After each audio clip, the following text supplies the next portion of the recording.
London, 1987. The man sitting across from the historian does not look like a spy.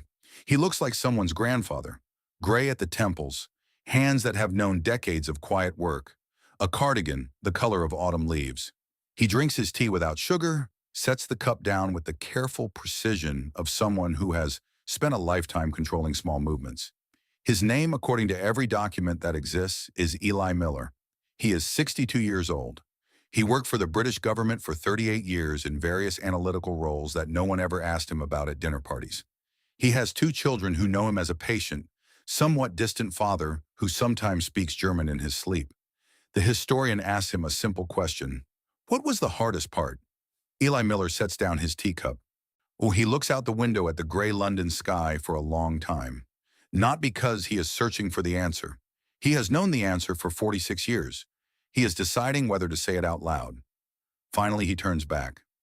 Not the fear of being caught, he says. Every soldier fears death. You make peace with that, or you don't survive the first week. It wasn't the exhaustion either, or the loneliness. Those things you can endure if you have to. What I could not prepare for was the morning I looked in the mirror and genuinely could not remember which face was mine. He picks up his teacup again. That, he says quietly, was the hardest part. He closes his eyes, and 46 years dissolve. Warsaw, September 1939.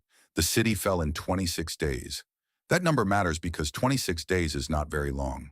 Why? It is not long enough for a family to understand what is happening to them. It is not long enough for a professor of mathematics to accept that everything he built his life around is being dismantled with systematic precision. It is not long enough for a bookshop owner to understand that the world her children were born into no longer exists. The Hartman family had lived in Warsaw for 3 generations. Eli's grandfather had come from a small town in Galicia, had built a life in the city through quiet persistence, and had raised a son who became a professor.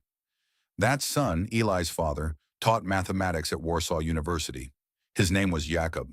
He was 43 years old in 1939, with a neat gray beard and the kind of calm that comes from spending decades proving that things follow logical rules. Eli's mother, Ruth, ran a small bookshop on a side street near the old town. She specialized in rare Polish literature, first editions, manuscripts that collectors traveled across Europe to examine. She had a memory for books the way some people have a memory for faces. She could tell you the year of publication, the binding condition, the history of every volume in her shop without consulting a single record. Eli's older sister Miriam was 21 in 1939 and studying medicine at the university where her father taught. She had their mother's dark eyes and their father's methodical mind. She wanted to be a surgeon. She had already decided which hospital she would work in, which specialty she would pursue, the precise shape her future would take. The Hartmans were secular Jews.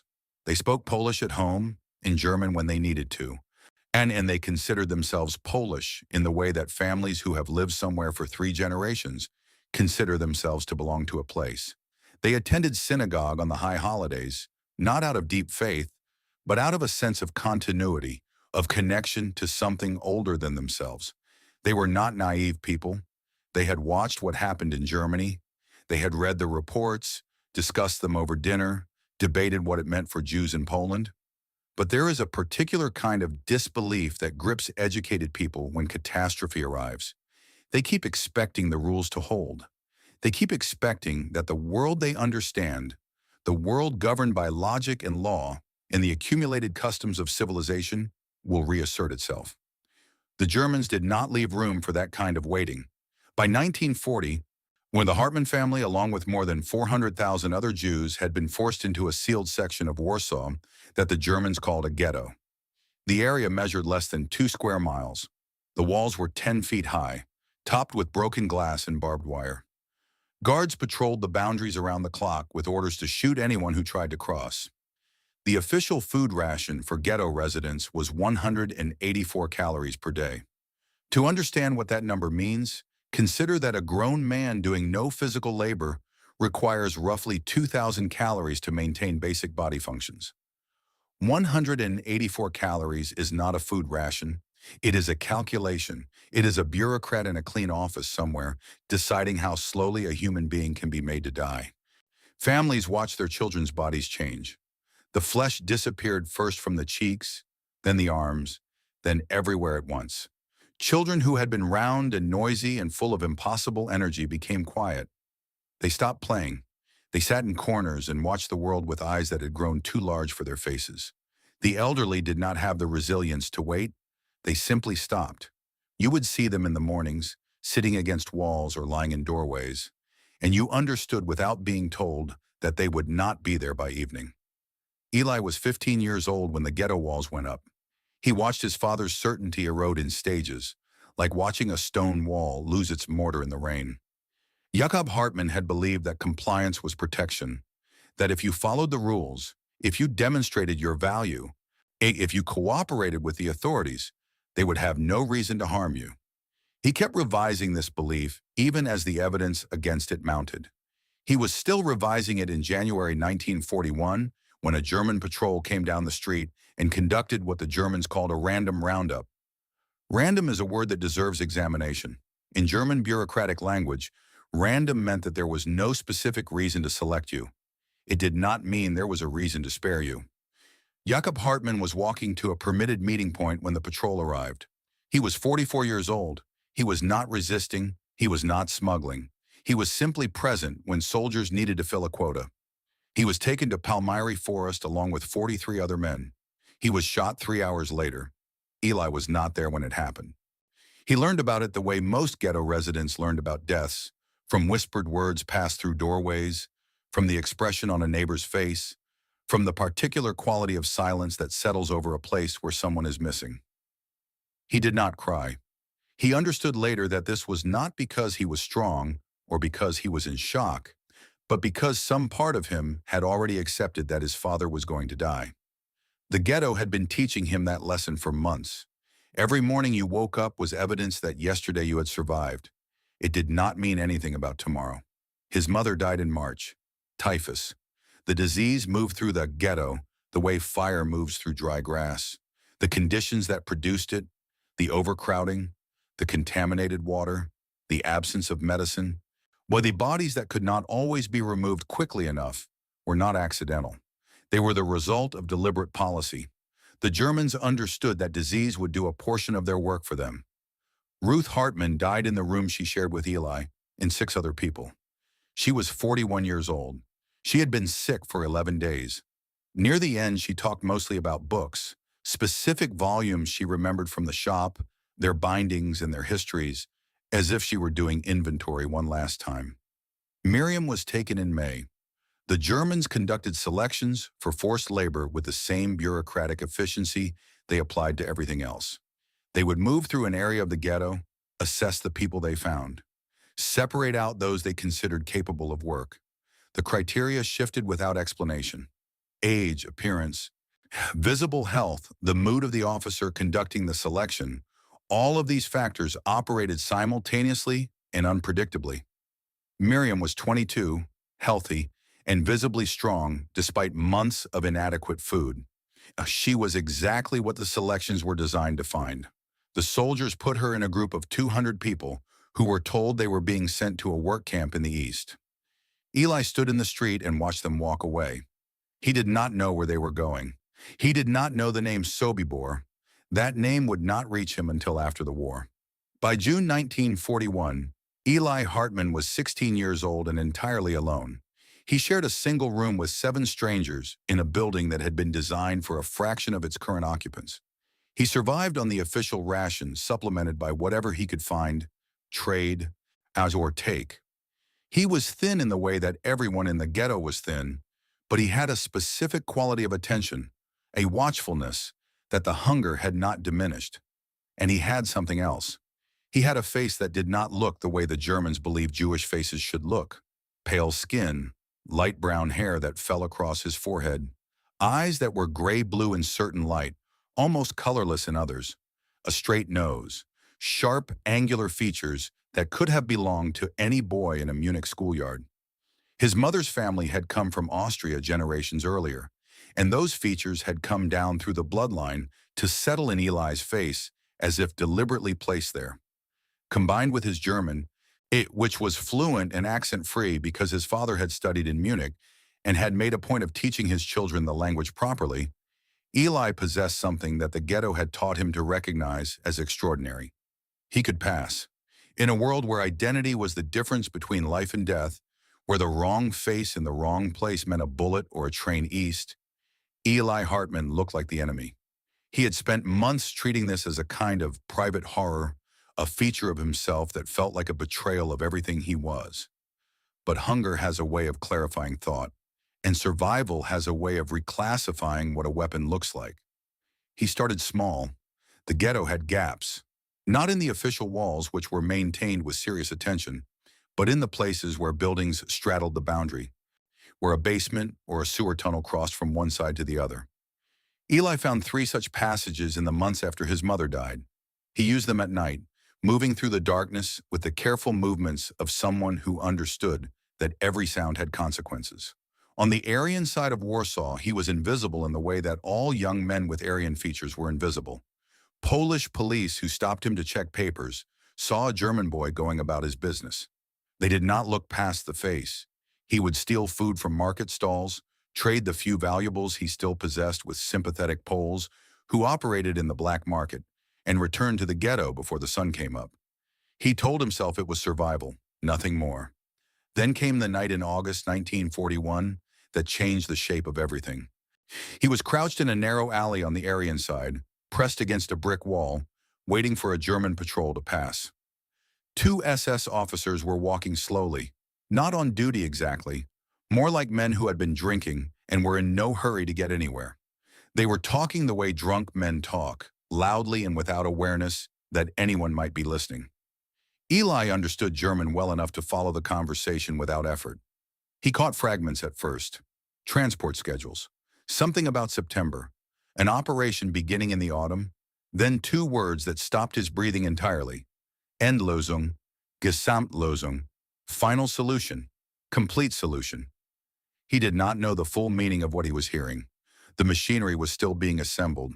The names of the places had not yet become what they would become. But he understood enough. The word final meant something specific. It did not mean incarceration. It did not mean forced labor. It did not mean the slow death of inadequate rations and disease, as deliberate as that was. Final meant the intention to reach zero. He pressed himself against the wall and listened to them talk about the logistics of eliminating every Jew in occupied Europe with the same casual tone men used to discuss delivery schedules. They were not monsters in the way that stories require monsters to look.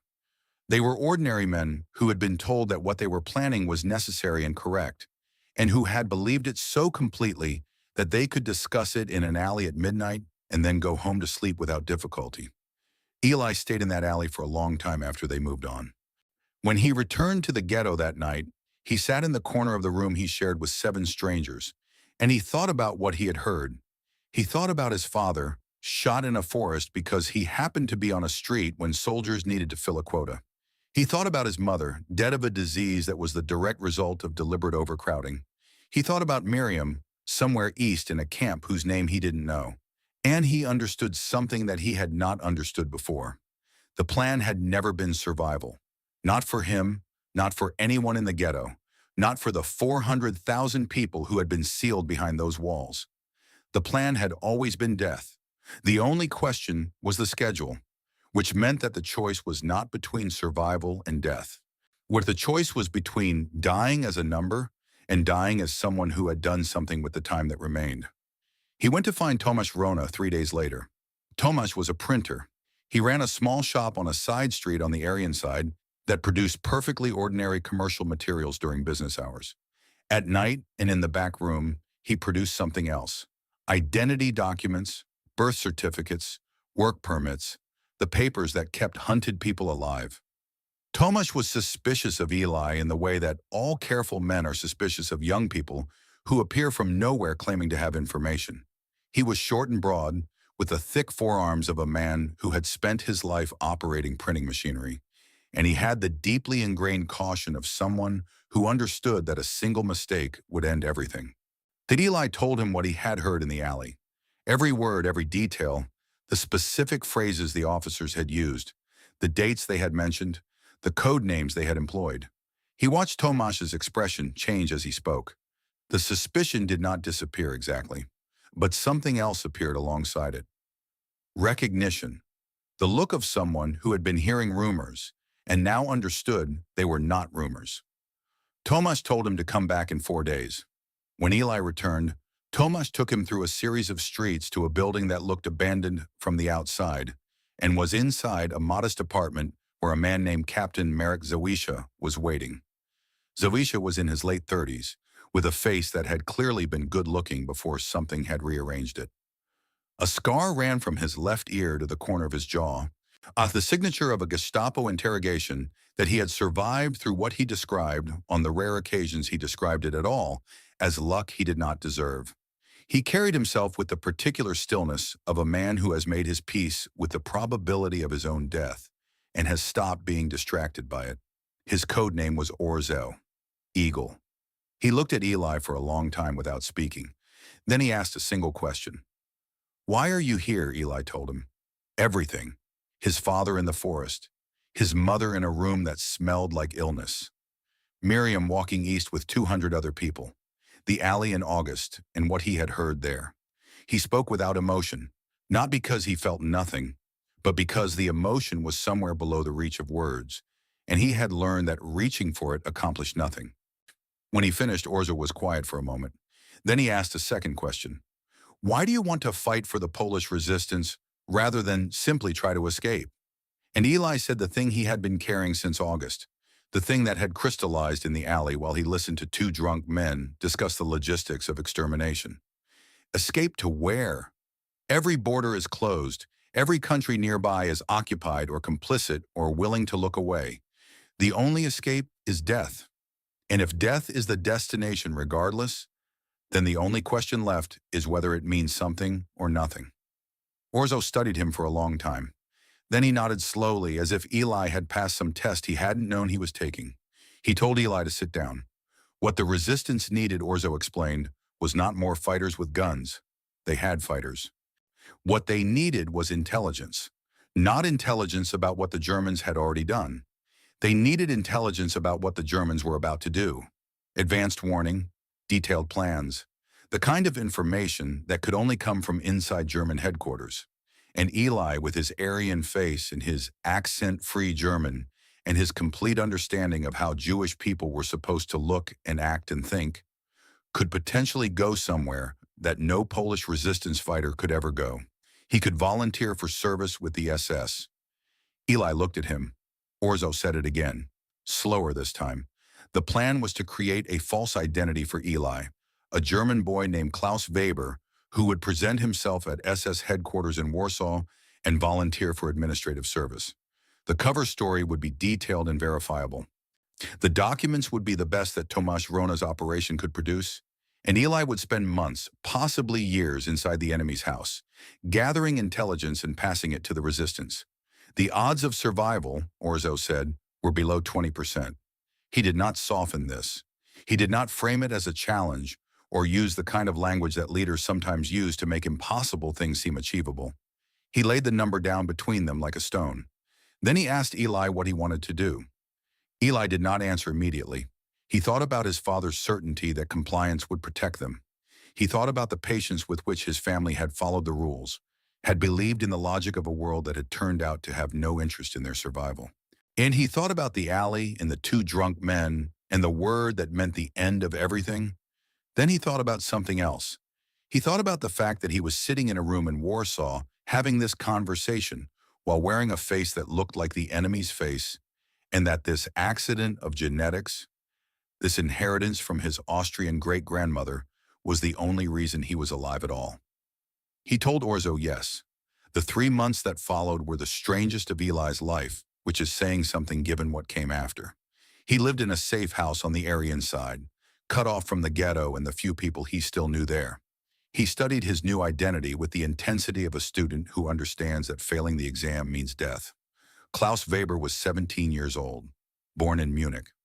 His father had been a Lutheran minister who died in 1938. His mother had remarried a German businessman. He had joined the Hitler Youth at 14. He had exceptional aptitude in administration and logistics. He had applied to the SS and been rejected for his age, and so he was volunteering for auxiliary service instead.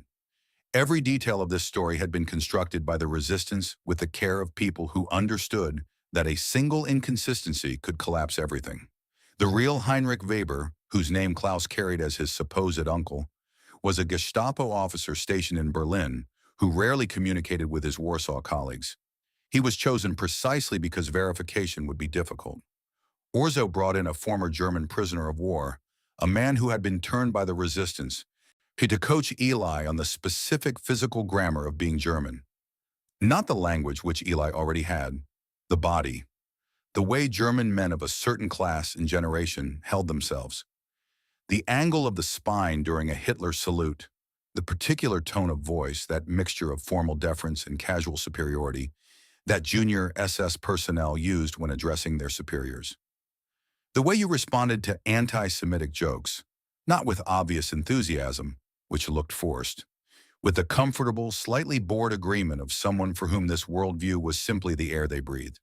That last part was the hardest. Eli had to learn to inhabit a consciousness that despised everything he was. He had to practice listening to the language that had been used to justify the murder of his family and respond to it with the naturalness of someone who had grown up believing every word. He would sit in the safe house and listen to recordings of Nazi propaganda speeches and work to find the version of himself that could hear them without flinching. Sophia helped him with this. Sophia was in her mid-30s, a former school teacher whose husband had been taken by the Gestapo in 1940. She had joined the resistance out of grief and had discovered in herself a talent for understanding the psychological architecture of human endurance. Orzo had assigned her as Eli's handler, which meant she was responsible for making sure that the thing they were asking him to do did not destroy him before it could be useful. She was direct in the way that people who have already suffered the worst thing become direct. She told Eli early on that what they were asking him to do would damage him in ways that could not be fully predicted or prevented. The human mind is not designed to hold two identities simultaneously, she said. You will find yourself losing pieces of yourself that you may not be able to recover. That is the cost of the operation. The question is whether you believe the intelligence is worth that cost. He told her he did.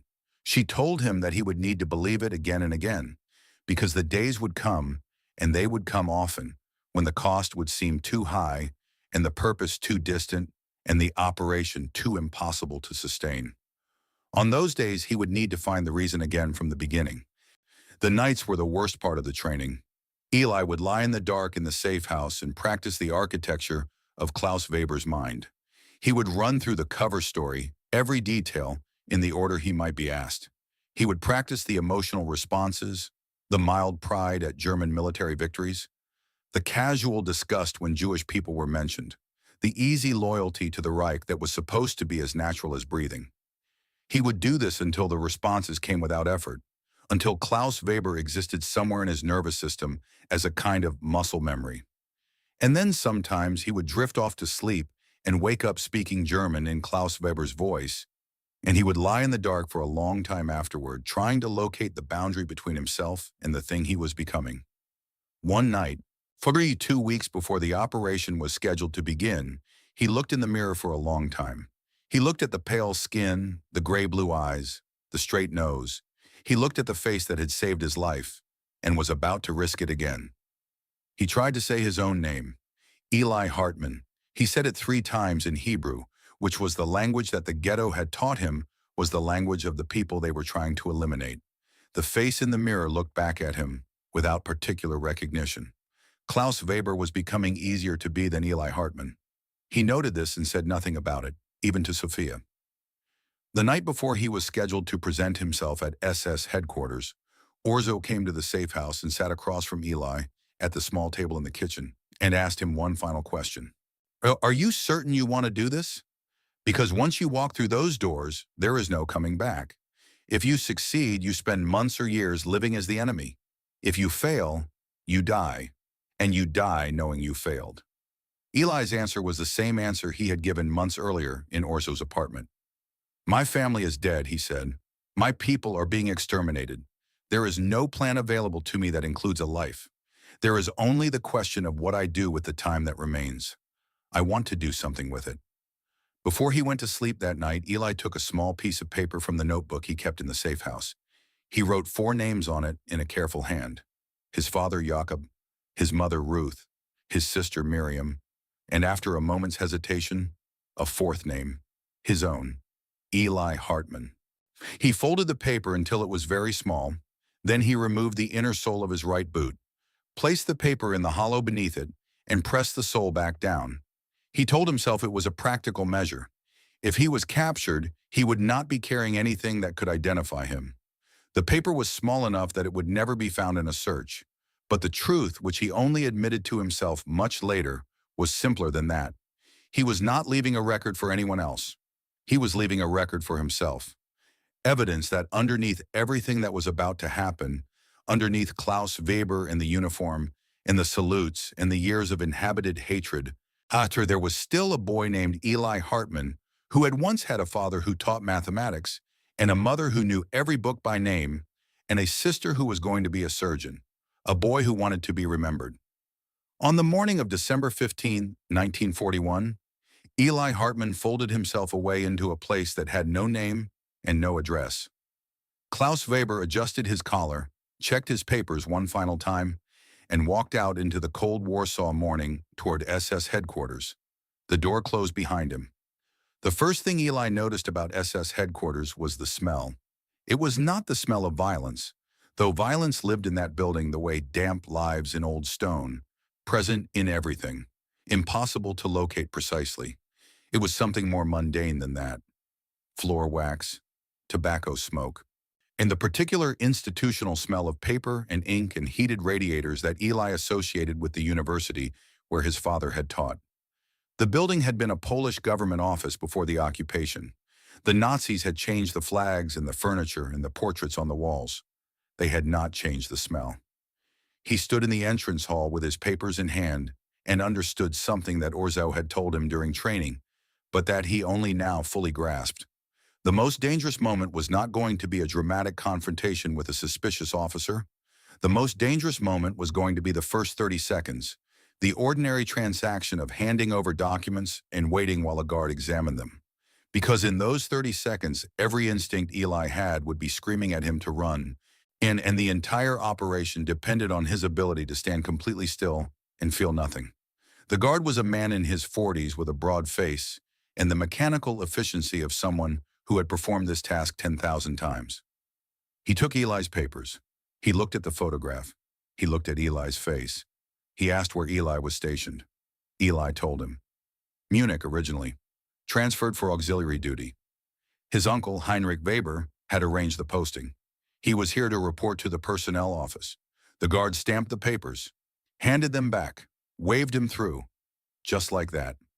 Eli walked up the stairs to the second floor with the careful pace of someone who belonged there, and he thought about the fact that the entire apparatus of Nazi security, the obsessive documentation, the identity checks, the racial classification systems, all of it had a single catastrophic blind spot built into its foundation.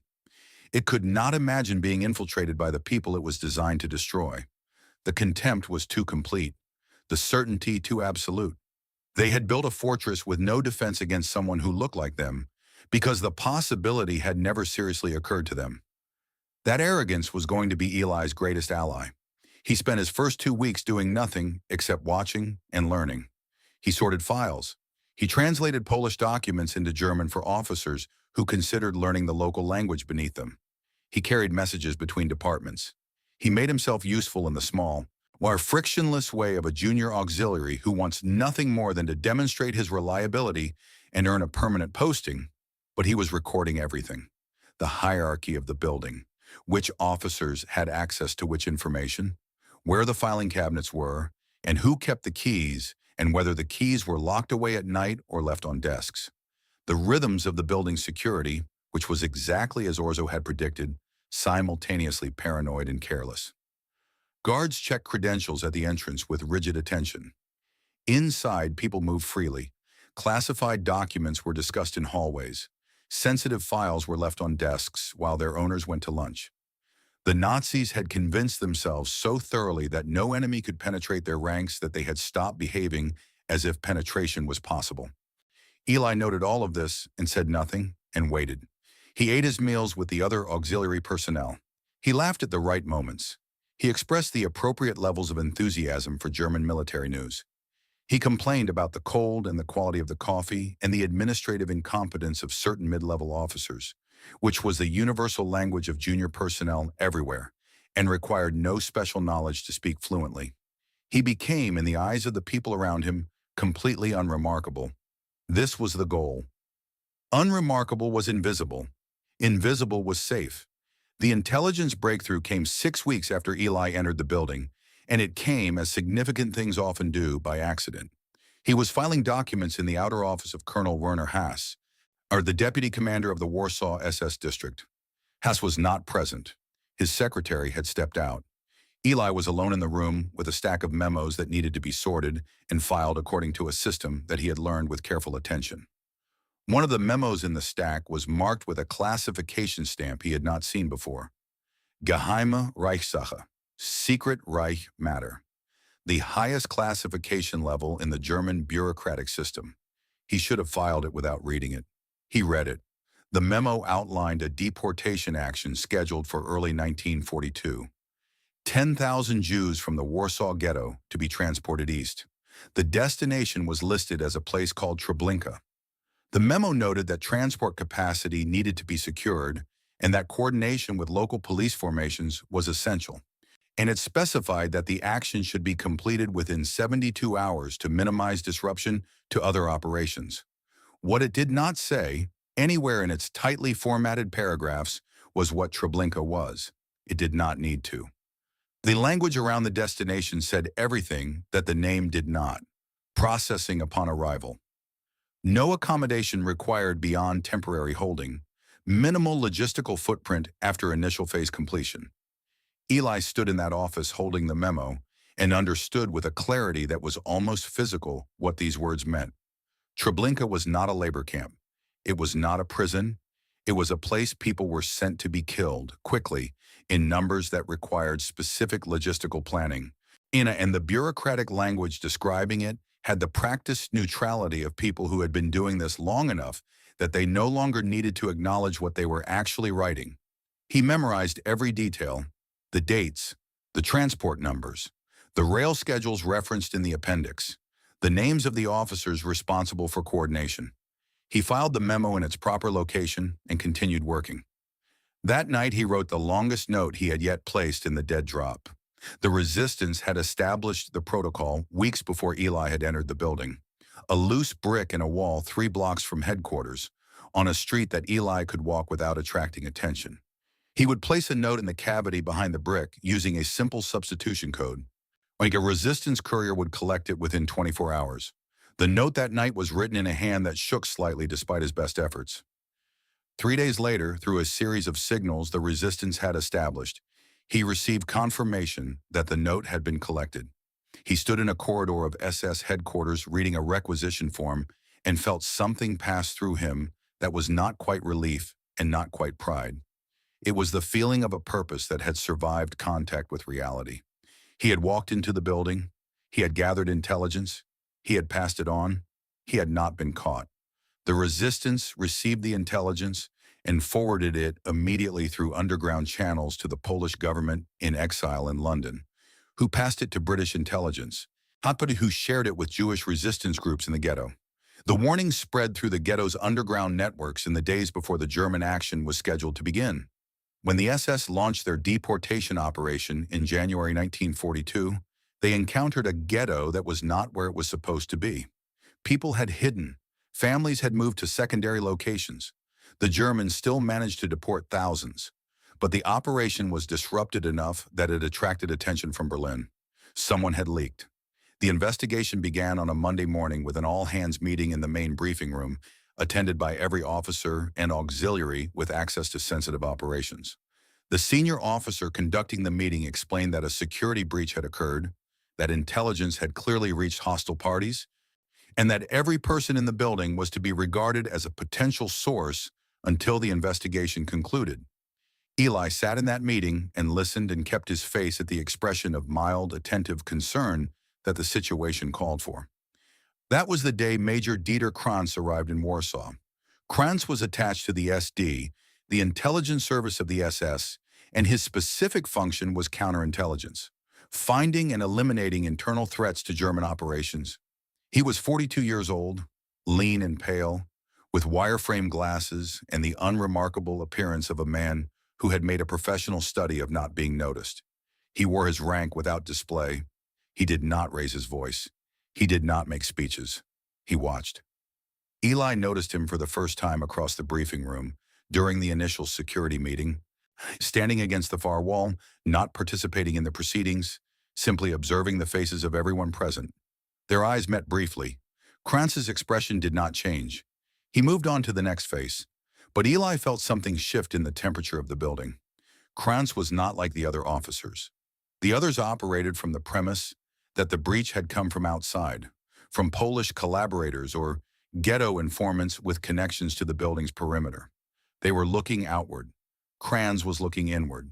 He had a theory that the resistance had developed sources within the building itself, and he was conducting a methodical assessment of every person who might fit that profile.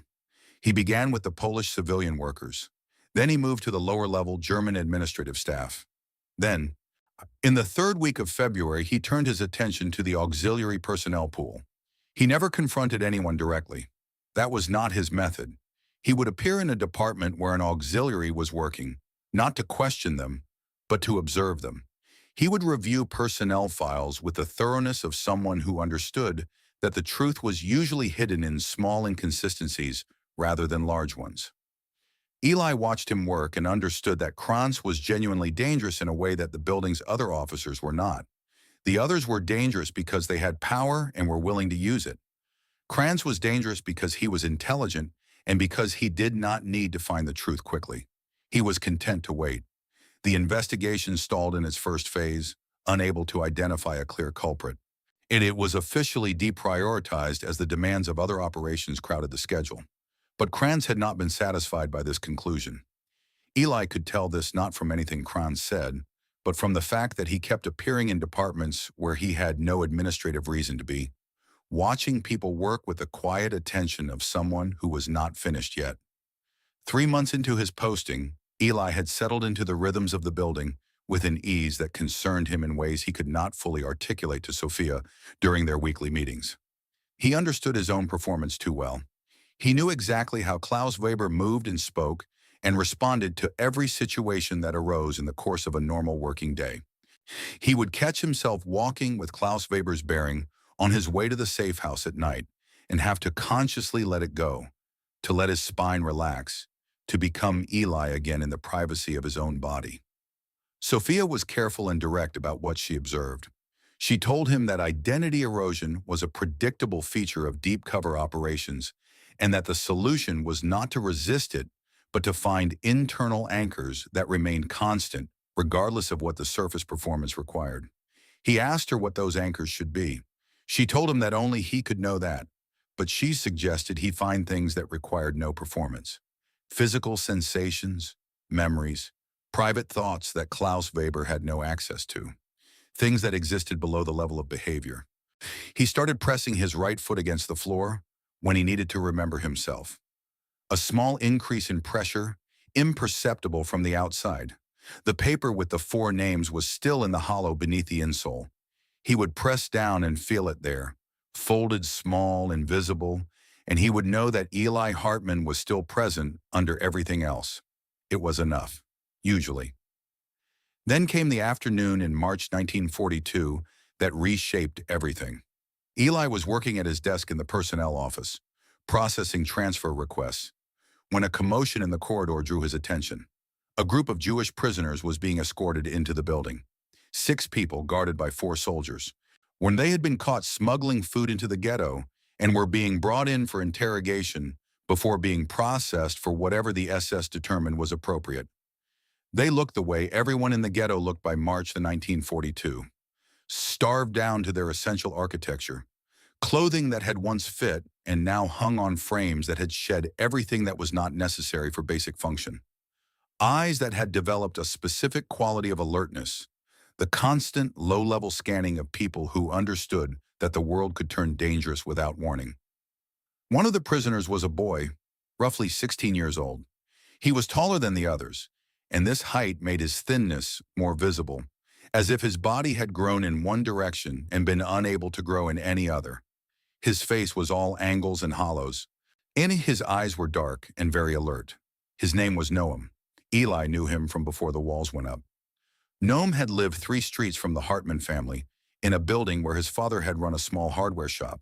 They had not been close friends, not exactly, but they had been the kind of neighbors that a city produces, people whose lives overlapped at specific intersections without fully merging. Eli had seen him at the communal water point, had passed him in the street dozens of times, had known his face the way you know the faces of people who share your geography. Noam knew Eli's face the same way.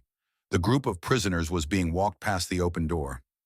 Eli kept his eyes on the transfer request in front of him. He heard their footsteps. He heard the sound of the guards' boots on the floor. He felt rather than saw the procession moving past, and then it stopped. Not completely. One prisoner had slowed slightly, and the guard behind him had not yet noticed, just long enough for a face to turn toward an open doorway. Eli did not look up. He willed himself not to look up with an intensity that was itself a kind of looking. He kept his eyes on the paper in front of him, but he felt it, the weight of being seen. He looked up. Noam was looking directly at him. The distance between them was perhaps 4 meters. The light in the corridor was poor but adequate. They were facing each other squarely. The recognition happened in both directions simultaneously. Eli saw it move through Noam's face like a ripple across still water. The slight widening of the eyes, the fractional tensing of the jaw. The micro-expression of shock that passed so quickly it might not have existed, followed immediately by the blank, careful stillness of someone who understood what recognition meant and had decided, in the space between one heartbeat and the next, what to do about it. The moment lasted 3 seconds, perhaps 4.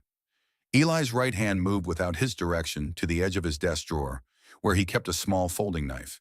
He was not conscious of making this decision. His body made it on his behalf, calculating probabilities and outcomes at a speed that conscious thought could not match. If Noam spoke, if he said a name, or made any sound of recognition, Eli would have perhaps 30 seconds before the guards understood what was happening.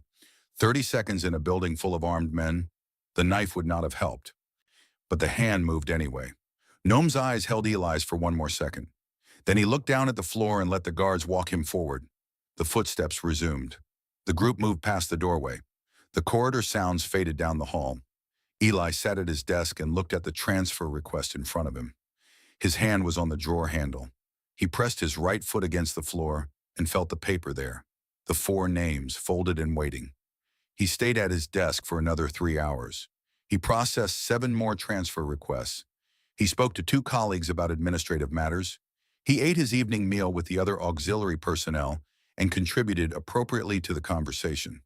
He went to the safe house and sat down on the floor against the wall and did not move for a very long time.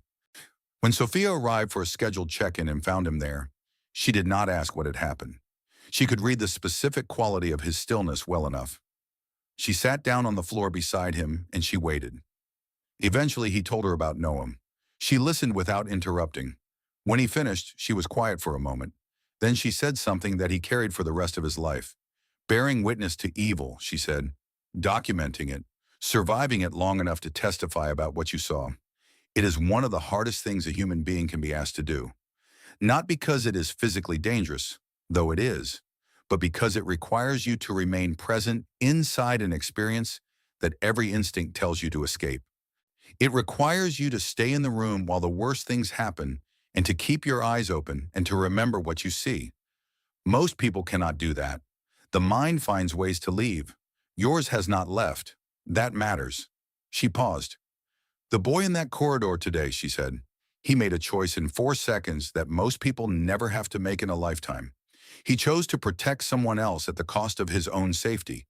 Whatever his reason, his silence was an act of faith.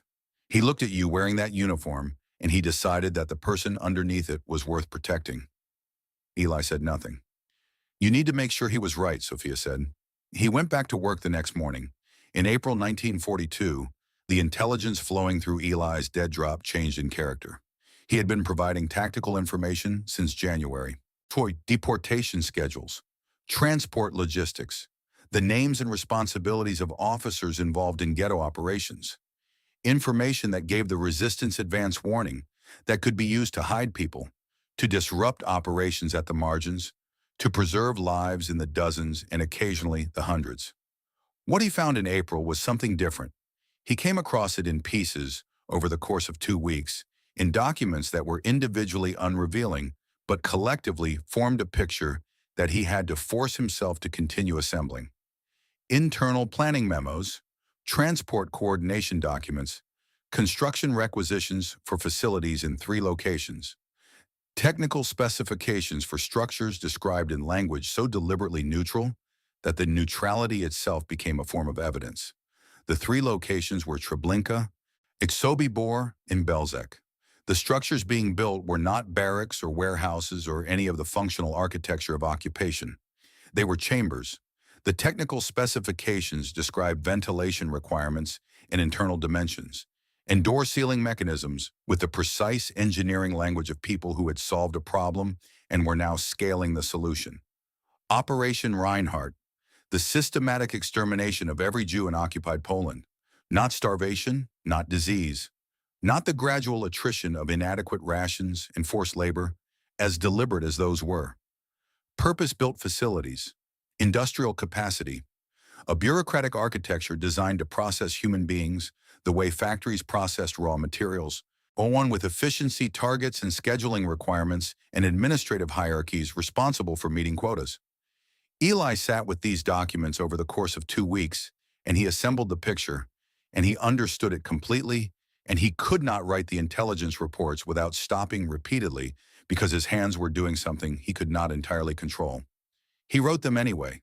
He wrote them with the precision that Warsaw had trained into him, every relevant detail, every number, every name, every technical specification he had been able to observe and memorize. He placed the reports in the dead drop over 3 consecutive nights, the largest volume of intelligence he had provided in a single week. The resistance forwarded the reports to London.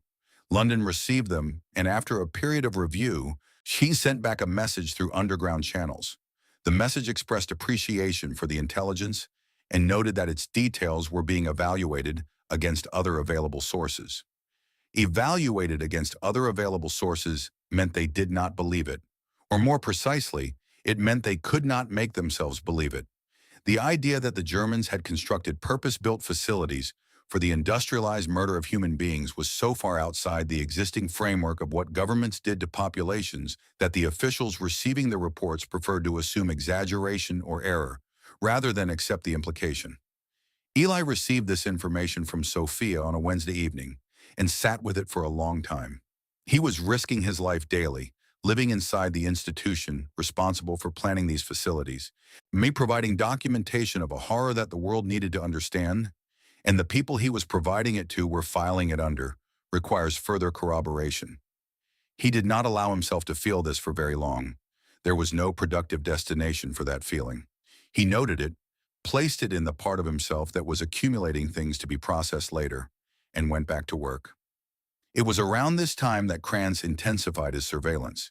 He had spent the preceding months building a profile, not of a specific suspect, but of a type, someone with broad administrative access, someone who rotated through multiple departments, someone whose cover story, while verifiable on the surface, had the quality of something constructed rather than lived. He had narrowed his focus to the auxiliary personnel pool, and within that pool he had identified 3 individuals whose access patterns and behavioral profiles warranted closer examination. Eli was one of them. The direct confrontation came on a Thursday evening in late summer. Eli was working late in the communications office, the building quiet around him. Most of the day staff gone, when he heard footsteps in the corridor and looked up to find Kranz standing in the doorway. Kranz sat down across from Eli's desk without being invited. He asked about Munich. The questions were specific in the way that made them impossible to answer from general knowledge. He wanted to know which street Klaus Weber had grown up on, the name of the school, teachers he remembered, a specific holiday parade that had taken place in 1938. a large public event that any Munich boy of the right age would have attended. Eli answered each question steadily, drawing on the research the resistance had assembled and filling the gaps with the kind of slightly uncertain recall that was authentic to a 17-year-old asked to remember the details of his childhood. He named the street. He described the school in terms general enough to apply to dozens of Munich schools, while specific enough to sound like personal memory. Then came the parade. Eli had no information about this parade. It had not been part of the resistance's research. It was either an event too minor to have made it into their files, or a detail that Kranz had deliberately selected because it was not the kind of thing that would be included in a constructed backstory. Eli made a decision in less than a second, and he did not try to invent a memory. Invented memories could be checked. Instead, he frowned slightly and said he thought he remembered something about a parade that autumn, but he had been sick that week with flu that had kept him at home for several days. He had heard about it afterward, from friends. He was sorry he could not be more specific. He watched Kranz's face. Kranz said nothing for a moment. He looked at Eli with the steady, unreadable expression of someone performing a calculation he was not going to share. Then he nodded once, made a small note in his notebook, and stood up. He thanked Eli for his time and left. Eli sat at his desk and did not move for several minutes. Then he went back to the document he had been working on and completed it with hands that were, he was proud to observe, not shaking. 10 days later, through Sophia, Eli learned that Kranz had sent a verification request to Berlin through official channels, asking for confirmation of Heinrich Weber's family connections, specifically whether the officer had a nephew named Klaus stationed in Warsaw. The resistance intercepted the request. Their contact in the Berlin administrative offices prepared a forged response confirming Klaus Weber's existence with supporting details that matched the cover story exactly. The response was returned through official channels with the appropriate stamps and signatures. Kranz received the confirmation and appeared to accept it. But 3 weeks after that, Kranz sent a second request through a different channel. The resistance intercepted this one as well, but the interception had been close, closer than comfortable. He had also communicated through Sophia that a third request through a third channel might not be catchable in time. The cover story had survived 2 serious tests. The mathematics of unlimited testing were not in Eli's favor. Orzo began preparing an extraction plan. Eli told him he was not leaving yet. On April 19, 1943, the Warsaw Ghetto burned. Eli had seen it coming for months. The intelligence he had provided through the winter had documented the German plans with increasing specificity. The deportation orders, the troop requisitions, the artillery requests, the flamethrower units assigned to the operation. He had passed every detail to the resistance, who had relayed it to the Jewish fighting organizations inside the ghetto, who had used the months of warning to prepare. The Germans entered the ghetto on the morning of April 19, expecting 3 days to complete their final liquidation operation. They brought 2,000 troops. They had overwhelming firepower and the institutional confidence of an organization that had been conducting these operations without meaningful resistance for 2 years. What they found was 750 people who had decided to die on their feet. The fighters were armed with pistols, a handful of rifles, homemade explosive devices, and a clarity of purpose that the Germans had not factored into their operational planning. They had built fortified positions in basements and attics. They had mapped the ghetto's streets and alleys with the intimacy of people defending their home. The fighting lasted 27 days. Eli spent those 27 days inside SS headquarters, reading the daily operational reports as they came in from the field commanders. The reports had the careful, controlled language of officers who were trying to explain to their superiors why an operation that was supposed to take 3 days had entered its second week without resolution. They used phrases like unexpected resistance and ongoing pacification operations and irregular combat conditions. What the reports did not capture, and what Eli understood from reading between their lines, was the humiliation. The SS was deploying military resources against civilians. They were burning buildings block by block, using heavy weapons against positions held by people with handguns. And it was still taking weeks. Every night, Eli wrote out what he had read during the day and placed it in the dead drop. He was creating a record of the uprising as it happened, documenting German losses and tactics and the locations of continuing resistance. He sat at his desk and read the reports of bunkers discovered and positions overrun and fighters killed, and he searched each report for names he recognized, and he found nothing specific and did not know whether this was because his people were surviving or because the reports did not bother with names. He pressed his foot against the floor and felt the paper there and kept reading. On May 16th, the German commander filed his final report. The ghetto had been suppressed. The remaining population was being processed for deportation. The operation was complete. Over 50,000 people had been killed or deported in those 27 days. The fighters who had held off the SES for nearly a month had done so knowing from the beginning that they could not win. They had fought anyway. They had forced the Germans to commit substantial military resources to a single ghetto suppression at a moment when those resources were needed elsewhere. They had proven that resistance was possible even in the most extreme conditions imaginable. And they had created a story of refusal, of the choice to die standing rather than on a train that would move through history for generations. Eli had documented every day of it from inside the building responsible for ending it. He placed his final report about the uprising and the dead drop on the evening of May 17th. It was the longest intelligence report he had ever written. He walked back to the safe house and sat in the dark for a long time without turning on the light. He thought about Noam. He thought about the 4 seconds in the corridor, and the eyes that had recognized him, and the silence that had followed. He thought about what Noam had understood in those 4 seconds, that Eli was alive and in disguise, and that saying anything would end them both. He thought about the choice that had been made in the space between one heartbeat and the next. He did not know if Noam had survived the uprising. He did not know if Noam had been among the fighters or the civilians, or the people deported before the fighting began. He did not know, and he understood that he might never know, and that this not knowing was going to be something he carried. Outside, somewhere across the city, the ghetto was still smoldering. The conference was Orzo's idea, and when he first proposed it, Eli's instinct was to refuse. Not from fear, which had become something he managed the way a craftsman manages a difficult material. His instinct was to refuse because the operation Orzo was describing required a level of exposure that was categorically different from anything Eli had done before. Everything up to this point had depended on invisibility. He had survived 19 months in SS headquarters by becoming the most unremarkable person in any room he occupied. What Orzo was proposing required him to walk into a room where he would be the only auxiliary in a gathering of senior officers and sit there for hours while they discussed the most sensitive operational matters of the entire German extermination program. Eli refused on a Tuesday. He agreed on a Thursday. What changed his mind was a routing memo that referenced the upcoming conference and listed in a subordinate clause the subject areas to be addressed. The subject areas included acceleration of Eastern deportation schedules, revised capacity projections for existing facilities, and planning for post-completion disposal of evidence. Post-completion disposal of evidence. He read the phrase 3 times. Then he went to find Orzo and told him he had changed his mind.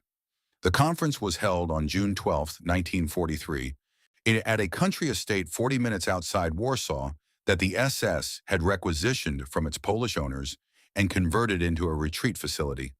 The forged credentials identifying Klaus Weber as an assigned stenographer held at every checkpoint. Eli was directed to a conference room on the first floor and took his position in a chair against the wall, in the corner that a stenographer would naturally occupy. He arranged his equipment. He opened a notebook to the first page.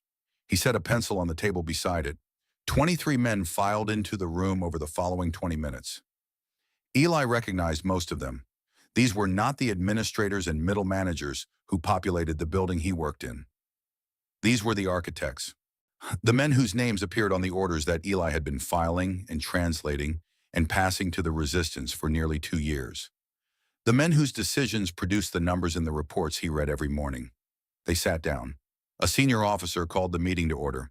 For 6 hours, Eli sat in the corner of that room and listened to 23 men discuss the industrialized murder of European Jews with the language and manner of people conducting a quarterly business review. The efficiency metrics of existing facilities were presented and analyzed. Treblinka's throughput capacity was discussed in relation to the remaining population in the eastern districts, with completion timeline projections presented in chart form. The construction progress at Auschwitz-Birkenau was described with particular emphasis on the improvements the expanded facilities represented over earlier designs. The word improvements was used without irony by a man in his 50s with reading glasses and the careful diction of a former academic. Debate arose around the question of labor. One faction argued for the economic value of using Jewish prisoners as forced laborers before killing them. The counterfaction argued that the logistical complexity of maintaining a labor workforce reduced overall operational efficiency and that immediate processing upon arrival was the preferable model. The debate was conducted with the measured, evidence-based format of people who took operational decisions seriously. Someone used the phrase final accounting. Someone else talked about maintaining staff morale among camp personnel, noting that extended exposure to the work had psychological effects requiring management. Solutions were proposed: additional leave provisions, improved recreational facilities, increased alcohol rations. A man at the far end of the table made a joke. Several people laughed. Eli wrote nothing in his notebook. He had known before entering the room that actual stenography was beyond his capability. The plan had always been memorization. He focused on specifics: names attached to statements, numbers attached to locations, dates attached to planned operations. An hour into the conference, an officer at the main table turned and looked directly at Eli. He asked why the stenographer was not writing. The room went quiet. Several faces turned toward the corner. Eli looked up from his notebook and said, with the mild confidence of someone explaining a professional technique to a non-specialist, that he used a silent concentration method requiring minimal visible notation during the session itself. He would produce the full transcription afterward from the mental record. The technique was more accurate than conventional stenography for extended sessions because it eliminated the cognitive load of simultaneous translation from speech to written form. He said this in the tone of a craftsman explaining something obvious. The officer looked at him for a moment, then he turned back to the main table. The conference resumed. 6 hours later, the meeting concluded. Eli packed his stenography equipment, cleared every checkpoint, and sat in the back of a staff car on the way back to Warsaw, looking out the window at the Polish countryside in the summer light, running through the complete record of the 6 hours in his mind, testing each section, reinforcing the sequences, making sure nothing had degraded. Everything was intact. That evening, he met Sophia for the last time. She was waiting at the safe house with a typewriter set up on the kitchen table, paper loaded, ready. He sat down across from her and talked for 4 hours. He described the conference in the order it had occurred, pausing when she needed to type faster, backing up when he had moved ahead of a detail that needed capturing. She typed without stopping, except to change paper. When he reached the part about the joke and the laughter, she stopped typing for a moment. Just a moment. Then she continued. When he finished, why, she read back several sections for confirmation.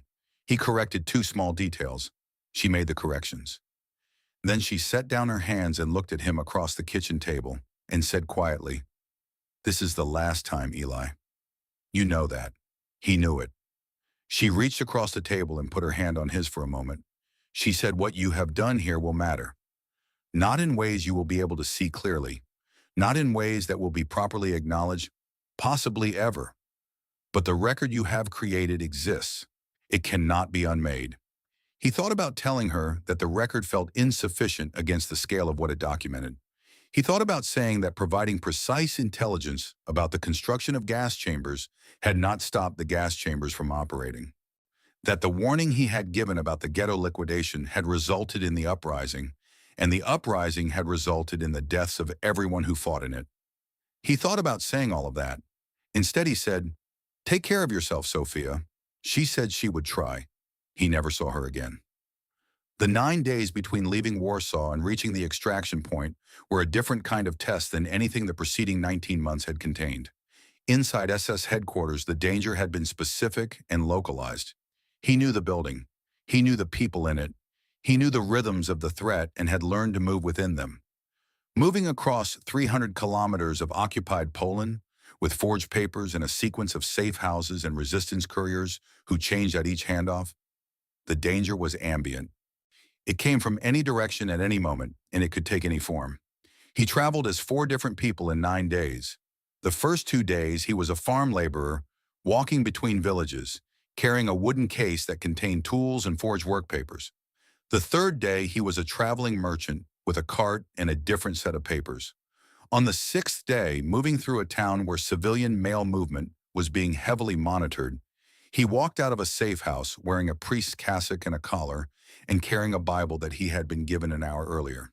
He did not know enough Catholic liturgy to survive a serious conversation with anyone who knew the faith. The calculation was that a priest on a specific road between two specific villages would not be stopped for serious conversation. That the collar itself was a form of passage in a Catholic country. He walked 3 kilometers in that cassock and was waved through a checkpoint by a German soldier who barely glanced at him. He was stopped twice by patrols on other legs of the journey. Both times, the version of him that responded to the soldier's questions was not Eli Hartman reaching for a cover story. It was not even a deliberate performance of Klaus Weber. It was something that had become structural over 19 months of daily use. When the soldiers asked for his papers and his destination and his reason for traveling, the responses came from somewhere below the level of conscious decision. The voice, the bearing, the specific quality of casual German confidence. All of it arrived without effort. He walked through the second checkpoint and continued down the road and understood with a clarity that was almost peaceful that this was what Sophia had been warning him about. Not that he would forget who he was, but that Klaus Weber had become something he could inhabit completely and without performance, which was not the same thing as being it, but was close enough that the distance between them was no longer reliably measurable. He pressed his foot against the ground and felt the paper there. He kept walking. On the evening of July 22nd, he reached the partisan camp near Lublin. The partisan commander, a former Polish army officer named Bronek, who had lost 2 fingers on his right hand to frostbite, received verification of Eli's identity through resistance channels within 6 hours of his arrival. On one, he came to find Eli in the dugout where he had been waiting and sat down across from him. He said that he had heard about the intelligence coming out of Warsaw headquarters over the past 19 months. He had not known its source until now. Eli said nothing. Bronek said, "The warning about the January deportation. We got that to the ghetto in time. People were moved, hundreds of people, because of what you provided." He paused. "And the uprising," he said. "The fighters had your intelligence about the German operational plan for weeks before the action began. They knew where the entry points would be. They knew the troop assignments. They used that to position their defenses." Eli looked at his hands. "They still died," he said. Bronek was quiet for a moment. "Yes," he said. "They still died, but they died fighting, on their own terms. So making the choice themselves. That is not nothing. That is, in the circumstances they were in, almost everything." At 1:58 in the morning on July 23rd, they heard the sound of a single-engine aircraft approaching from the west.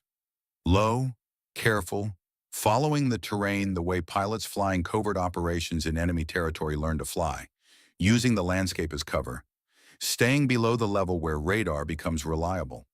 The partisans lit the torches that marked the improvised landing strip. The aircraft descended. The pilot was flying in near-total darkness onto an unlit, uneven field in occupied Poland, and he did it with the controlled precision of someone who had done this before and understood that precision was the only thing standing between success and catastrophe. The Lysander touched down, bounced once, rolled to a stop.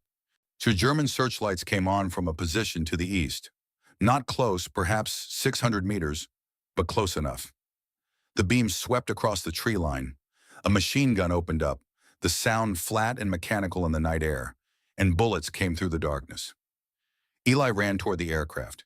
He heard at least 2 rounds strike the fuselage. He heard the partisans behind him returning fire at the German position. He reached the aircraft and pulled himself into the rear compartment, and before he had fully secured himself, the pilot was already pushing the throttle forward. The Lysander accelerated down the improvised strip. The searchlights found it. More machine gun fire. Something struck the aircraft near Eli's position, close enough that he felt the concussion of it through the airframe. The pilot pulled back on the stick and the aircraft lifted, climbing into darkness, and the searchlights swept below them, and then they were gone. Eli sat in the rear compartment with his hands pressed flat against his thighs. and listened to the engine, and felt the aircraft move through the dark air over occupied Poland, and breathed. Just breathed. The flight lasted 7 hours with a single refueling stop at a partisan-controlled field in Soviet territory.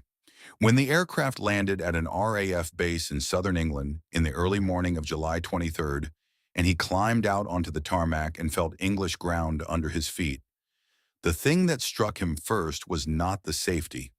It was the silence inside himself where Klaus Weber had been. For the first time in 19 months, no one was watching. He stood on the tarmac in the morning light and he cried. Not briefly, not with the contained, managed quality of someone allowing themselves a controlled moment of emotion. He cried the way people cry when something that has been held too long finally releases, without structure, without a clear beginning or end, simply the sound and the feeling of a person who had been carrying something immense, setting it down at last. An RAF officer standing nearby offered a blanket. Eli took it. The 6 weeks of debriefing that followed were the most exhausting thing Eli experienced. More exhausting, in their way, than the 19 months inside. Because inside, the performance had been constant, but the audience had been defined. In the debriefing rooms, he was asked to stop performing entirely, to become transparent, to give everything he had stored and protected and compressed over nearly 2 years to a series of British intelligence officers who received it with professional thoroughness and occasional expressions that told him they were struggling to process what they were hearing. He described the organizational structure of the German occupation administration. He detailed the deportation logistics, the transport schedules, the camp facility specifications. He named officers. He described conversations.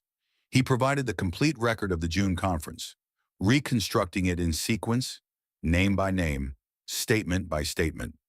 When he reached the part about the improvements to Auschwitz-Birkenau's capacity, one of the officers set down his pen and looked out the window for a moment before picking it up again. Eli waited. The officer asked him to continue. He continued. In November 1944, more than a year after his extraction, confirmation came through intelligence channels. Miriam had died at Sobibor in the autumn of 1942. She had been 24 years old.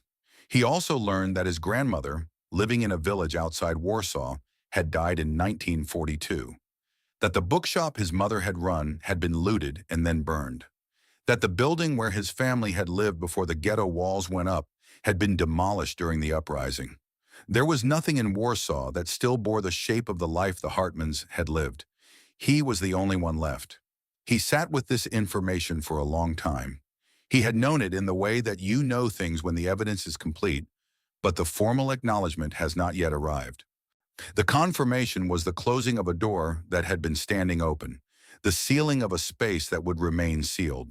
He went back to work the next morning. He was 20 years old. In 1948, he married a woman named Catherine, a librarian from Bristol who had spent the war years cataloging damaged books from bombed London libraries, preserving what could be preserved. He had met her at a government function where neither of them had particularly wanted to be, and they had ended up in a corner talking about something unrelated to the war, which was itself unusual enough in 1946 that it felt significant. He told her about his work eventually, not everything. A simplified version that was true in outline and incomplete in detail. He told her there had been an operation, that he had worked inside German headquarters in Warsaw, and that it had lasted a long time and had costs he was still accounting for. She asked if he was finished accounting. He said he did not think so. She said that was all right. She had time. They had 2 children, a daughter first, then a son. He was a patient father in the way that people who have been very afraid become patient, understanding at a cellular level that ordinary time is not to be wasted with impatience. He attended school events and drove them to activities and made weekend breakfast with the careful attention of someone who understood that these unremarkable hours were the point, that the whole project of surviving had been in service of exactly this. His son asked him once in 1952 why he sometimes talked in his sleep in German. Eli looked at him for a moment. His son was 9 years old, and with his mother's eyes and a directness that came from somewhere Eli could not precisely identify. He said, "I learned German when I was young. and sometimes it comes back in dreams. His son accepted this and went back to his breakfast. Eli looked at the table for a moment, then he went back to his breakfast too. He never wore a German uniform again after arriving in England. The British intelligence service had wanted to retain his SS auxiliary uniform for training and analysis purposes. He had refused. He had been very calm about the refusal and also very clear that it was not negotiable. They had allowed him to watch it burn in a metal drum in a courtyard. He stood and watched the fabric catch and the buttons blacken and the eagle insignia on the breast pocket lose its shape and become something unrecognizable and then become nothing. It was the single purest moment of relief he experienced in the entire aftermath of the war. But Klaus Weber did not burn with the uniform. Eli had understood this, standing at the metal drum, watching the smoke rise. Klaus Weber was not in the fabric. Klaus Weber was in the nervous system, in the muscle memory, in the part of the brain that had spent 19 months building responses that were now structural. He could no more burn Klaus Weber than he could burn a language he had learned, which was why, when he legally changed his name in 1949, he chose Eli Miller, the anglicization of Muller, of Weber, a version of the name he had carried through 19 months of other people's deaths and his own survival. Back in the London flat in 1987, Eli sets down his teacup for the last time. And he says, "I thought burning the uniform would be the end of it. I thought I could make a clean cut. Leave Klaus Weber in that courtyard with the smoke and come home as Eli Hartman and learn how to be him again." But I had been Eli Hartman for 16 years and Klaus Weber for 19 months. And when I reached for Eli Hartman, he was not where I had left him. I had to build him again. And the name I built him under was a version of the name I had carried through the worst of it. He pauses. I don't know what that means exactly. I have thought about it for 40 years and I have not arrived at a conclusion. I only know that I could not make myself take a different name. Miller felt like the truth in a way that Hartman no longer did. Not because I wanted it to, but because the 19 months were more formative than the 16 years before them, and I have had to live with that ever since. The historian asks him the question she has been moving towards since the beginning of the interview. She asks him if he can forgive himself. Eli Miller looks out the window at the gray London sky for a long time. Forgiveness is the wrong framework, he says. It implies that what I did required absolution, what I did required survival, and I survived. What it required was a willingness to become something in order to fight something, and I became it. You don't forgive yourself for that. You account for it. You carry it forward. You make sure that the people who died while you were gathering intelligence are not forgotten. That is the only accounting available. He is quiet for a moment. I think about Noam every day, he says. The boy who looked at me in that corridor and said nothing. He saw everything in 4 seconds. He saw that I was Jewish and that I was in disguise and that saying anything would end us both. And he chose silence. He chose to protect me without knowing what I was doing there or whether it was worth protecting. He pauses. I never found his name in any survivor list, he says. I looked after the war. The records were incomplete in the ways that records of the ghetto are always incomplete. I believe he died in the uprising, or before it. I believe that the 4 seconds in which he chose silence were the most important 4 seconds of my life, and that he did not live to know what they preserved. He reaches into the inside pocket of his cardigan and removes his wallet. From the wallet, he takes a small piece of paper, folded many times, pale with age, the creases worn almost transparent from decades of handling. He sets it on the table between himself and the historian. He does not unfold it. 4 names, he says, my father, my mother, my sister, and myself, written the night before I walked into SS headquarters, carried in the hollow of a boot for 19 months, carried in a wallet for 46 years. He looks at the paper. I kept it because I needed proof that they existed, he says, not as names in a deportation record, not as numbers in a bureaucratic report, as people, specific people who were loved and who are remembered. He picks it up and puts it back in his wallet. The wallet goes back in his pocket. The historian does not ask another question. Some answers require the room to be still around them. Outside, the London sky holds its gray autumn light. The tea has gone cold. The recorder on the table between them continues to turn. Eli Miller sits with his hands folded and looks at nothing in particular and remembers everything.